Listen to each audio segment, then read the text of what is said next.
की आजादी के महानायक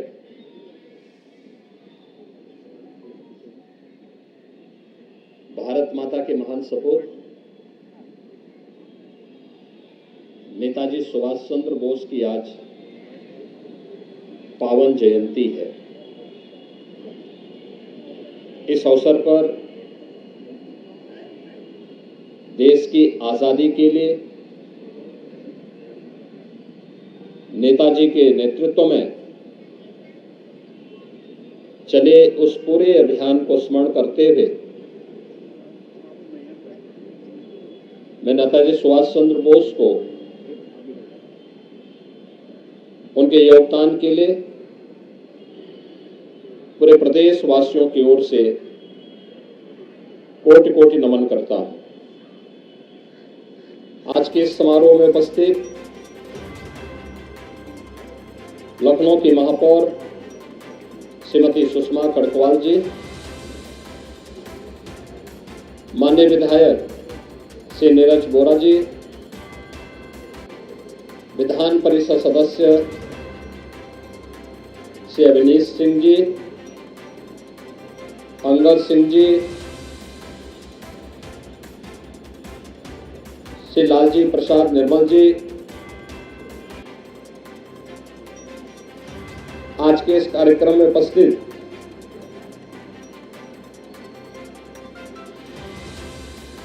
श्री गौरव शुक्ला जी, अशोक कुमार भार्गव जी, रोहित खत्री जी, माननीय विधायक श्री अमरीश कुमार जी, विधान परिषद सदस्य श्री रामचंद्र प्रधान जी और उपस्थित सभी नेताजी के प्रति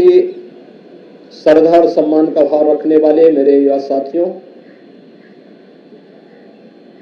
पूरा देश भारत माता के इस महान सपूत को, जिन्होंने अपने व्यक्तित्व और कृतित्व से आजादी के आंदोलन को एक नई दिशा दी थी, और कोई अतिशयोक्ति नहीं कि नेताजी भारत की आजादी के पूरे अभियान के दौरान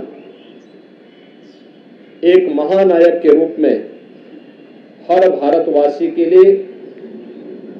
बड़े श्रद्धा और सम्मान का स्थान रखते हैं। वर्ष 2021 में नेताजी के योगदान के प्रति कृतज्ञता ज्ञापित करते हुए आदरणीय प्रधानमंत्री जी ने 23 जनवरी की तिथि को पराक्रम दिवस के रूप में मनाने का निर्णय लिया। नेताजी हर भारतवासी के लिए एक प्रेरणा है। राष्ट्र के प्रति निष्ठा का भाव,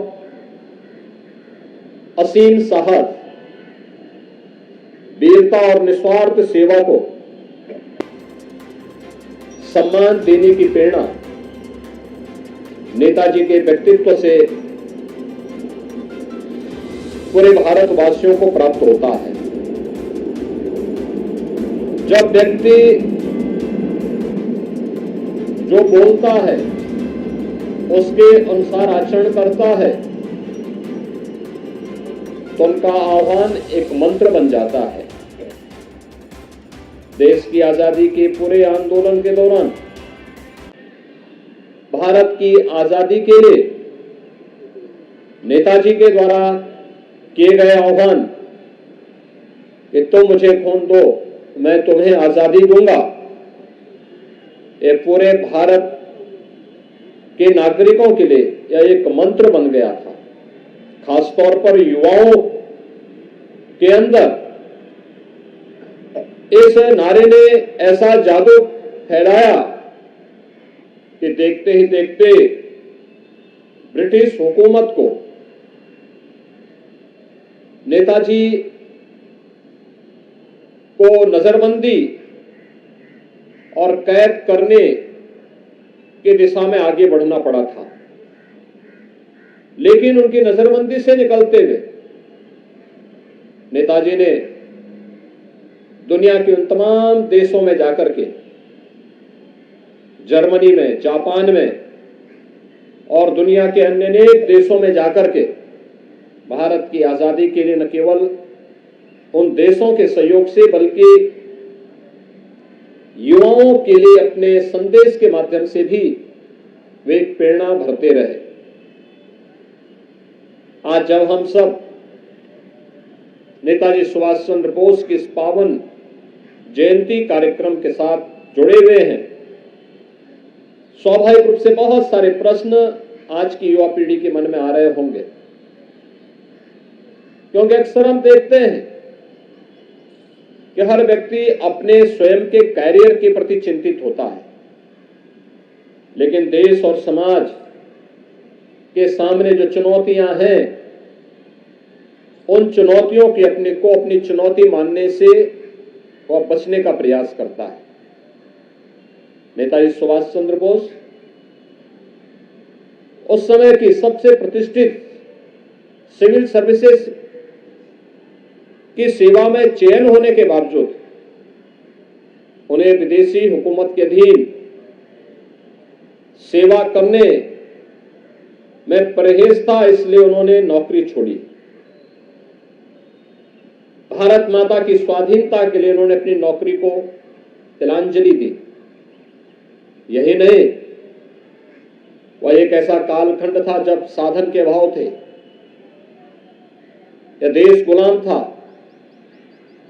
तमाम प्रकार की आपदाएं थी, गुलामी तो थी ही, आपदाएं भी थी। कभी प्लेग की बीमारी फैलती थी, कभी सूखा और अन्य तमाम प्रकार की चुनौतियों का सामना देश को करना पड़ रहा था। उन स्थितियों में सेवा भाव कैसे होना चाहिए, इसकी भी मिसाल उन्होंने अपने उस समय के युवाओं की टीम के साथ मिलकर के बंगाल और देश के अन्य तमाम क्षेत्रों में जाकर के उस प्रकार के अभियान के साथ जुड़ करके युवाओं के लिए एक नई प्रेरणा अपने संवेदना के माध्यम से भरने का कार्य किया। और जब विदेशी हुकूमत से देश को स्वाधीनता कराने की बात आई, तो उस पूरे आंदोलन में बढ़ चढ़ करके भाग लेकर के कौन व्यक्ति साथ है कौन नहीं है इसकी चिंता किए बगैर उन्होंने इस पूरे आंदोलन को नेतृत्व प्रदान किया। आज यही कारण है कि देश जब भी युवा पखवाड़ा मनाने की बात करता है तो स्वामी विवेकानंद की पावन जयंती से लेकर के नेताजी सुभाष चंद्र बोस की पावन जयंती तक इस पूरे कार्यक्रम के साथ जुड़ करके युवाओं को एक नई प्रेरणा इससे प्राप्त हो, वे राष्ट्र धर्म के लिए अपने आप को समर्पित भाव के साथ जो चुनौतियां हमारे सामने हैं, जाति की, मत और मजहब की, क्षेत्र और भाषा की, इससे ऊपर उठ करके हर नागरिक का एक ही धर्म होना चाहिए, वो राष्ट्र धर्म है। और राष्ट्र धर्म के प्रति पूरे समर्पण भाव के साथ कार्य करने की प्रेरणा नेताजी सुभाष चंद्र बोस का महान व्यक्तित्व हम सबको प्रदान करता है। आज के इस अवसर पर एक बार फिर से नेताजी सुभाष चंद्र बोस की महान सेवाओं के लिए कृतज्ञता ज्ञापित करते हुए मैं उनके प्रति प्रदेशवासियों की ओर से कोटि कोटि नमन करते हुए अपनी वाणी को विराम देता हूं। धन्यवाद। जय हिंद। धन्यवाद। मैं आग्रह करता हूं कि रोहित खत्री जी और